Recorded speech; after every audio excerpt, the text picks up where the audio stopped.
We are in Ybor City, Florida. Yes, and it's Y-B-O-R, so not quite the spelling you might expect.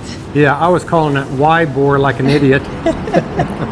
You just have to know a little bit of Spanish to know that it's Ybor. Yeah. Ybor City, which is a neighborhood actually, right outside of downtown Tampa.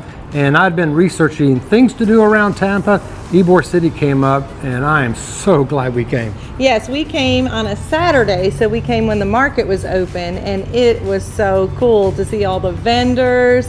The chickens are my favorite. They're just roaming around everywhere, and there's roosters crowing all the time. Yeah, so when you come, we suggest parking near Centennial Park. And parking here is super convenient. I would download the app.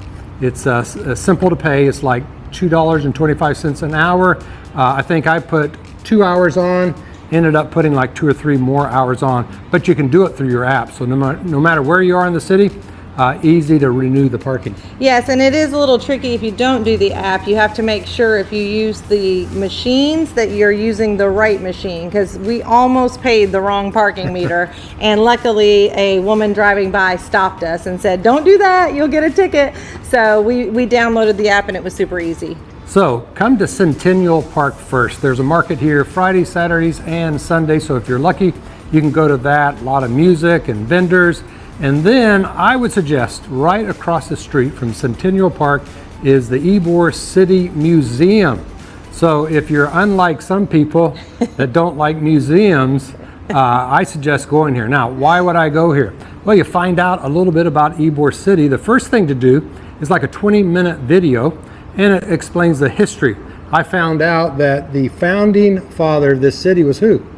Somebody Ybor. Exactly. She didn't go to the museum. I did. His name was Martinez Ybor. He was born in Spain, actually. Spent time in Cuba. He was a cigar maker, and he founded this city as a cigar making city, and it was nicknamed Cigar City. Yes. Now this reminds me of the town in Miami. What's it called? Not really sure what town she's talking about. That looks like Little Havana. Little Havana, yeah. This town reminds me of Little Havana. Yeah, it has a big Cuban influence here in Ybor City.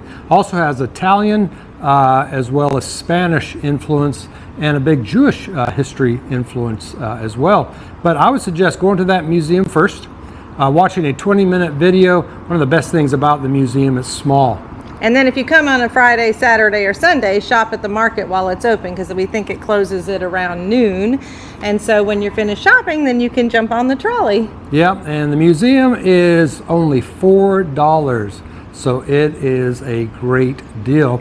But like Becky just said, an even better deal, the trolley runs right by Centennial Park, and the cost of the trolley, free trolley. Now here's a really cool thing. The trolley begins and ends at Centennial Park, and it takes you all the way to downtown Tampa. Yes, and right past an aquarium, so if you got a bad weather day, you could take the trolley in, go through the aquarium. It was a really nice ride, and we were lucky. Our first trolley that we got on was air conditioned, and it was amazing. So if you're here during the summertime, and hey, tip to you cruisers out there, goes right by the cruise port. So if you're here hanging around waiting for a cruise, you can jump on the trolley, come here to Ybor City, and have a great time. Yep. And then after you ride the trolley, if you do the museum, you do a little shopping, ride the trolley, it'll be lunchtime. Oh, here's another jewel that I found. I was just doing a little research, and everyone was saying you've got to go to the original Columbia restaurant in Ybor City. So of course we did.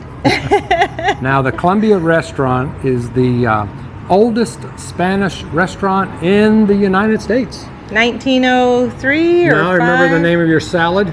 Oh, 1905. Because I was talking to the curator in the museum, and he was like, hey, I'm really a meat and potatoes guy, but when I go to the Columbia restaurant, I get the 1905 salad. And so that's what we did. And they toss it right at your table, which is pretty cool. But we also got the Cuban sampler as And well. the bread pudding. Oh, the bread pudding. Really, probably I would just go back and get the bread pudding alone. Oh yeah, the rest was delicious too, but the bread pudding is to die for. So yeah, by the time you get done with kind of walking around the park, going through the museum, riding the cool trolley downtown, it'll be about lunchtime. And we got there right at opening and it was packed. It was, yes, there was already, we had to put our name in. It was crazy, but it was well worth it. We didn't have to wait very long. It's a huge restaurant. Yeah, really, the really decor, you'll just want to walk around and look at all the rooms. They have amazing chandeliers and tile work and archways. I mean, it is just gorgeous. It is an experience all to itself. Now, next up, you have to do this. Columbia Restaurant is located right on 7th Avenue, and 7th Avenue really is the street, kind of like the street in Key West, Duval Street. Yes. You know, kind of like that. A lot of restaurants. Cigar bars. I heard a lot of piano playing. That must be their thing. They even had just pianos. Oh, there's a rooster. A lot of roosters around here. They even had just pianos on the sidewalk that people were stopping to play. It was really cool. Yeah. It's about 6 or 7 blocks long, full of things to do. A lot of people out today. There were people in floats. Yeah, they were having something some about kind of fundraiser. a pirate thing, and they were raising money for the fallen. So it's just a real active area. Be sure to go by Centro Ybor. I think his name is kind of a newer kind of center of town. There's a statue to Ybor right there. And so pay your respects to Martinez. And I'm sure you might could hear that rooster The little again behind baby us. chickens are so cute. Just coming here to see the chickens is well worth it. They're so cute. Yeah, we have loved the hours that we have spent in Ybor City, a really cool place. Just roamed around the streets. And of course, Becky was excited about this. I took her to a little park. It's a beautiful little park. It was the Jose Marti Park. Really pretty. We walked a really long time to get there. It's about the size of a postage stamp. Oh, but it's really pretty. Of course, was pretty. Becky, who's Jose Marti? Some guy that made a statue about it. I don't know. Now, Jose Marti, like if you're a history guy, if she would have gone to the museum, she would have known this. Jose Marti is like the George Washington of Cuba. Oh, well. Yeah, Jose Marti was the Cuban revolutionary leader back in the late 1800s, and he actually came here to Ybor City many times, mainly to raise funds for the revolution. So his park should have been bigger. Yeah, I agree. His park should have been bigger. But I think the museum guy said that it is one of the largest statues of Jose Marti in the world. And it did have a beautiful entrance. Yeah. So you're going to have to end up going down there too. And there are several other like park areas that you can go to and just enjoy your time. Oh, there goes the trolley again, I think. Yeah. I heard. Yeah, the trolley has a little horn that sounds. And if you have children, we saw one director let one of the kids pull the horn, so that was pretty cute. That was really cool. So I am so glad that we came here to Ybor City. Love the music in the background of the roosters crowing. Yes, so cute. So if you're ever in the Tampa area, you can't miss coming over to Ybor City and enjoying the day.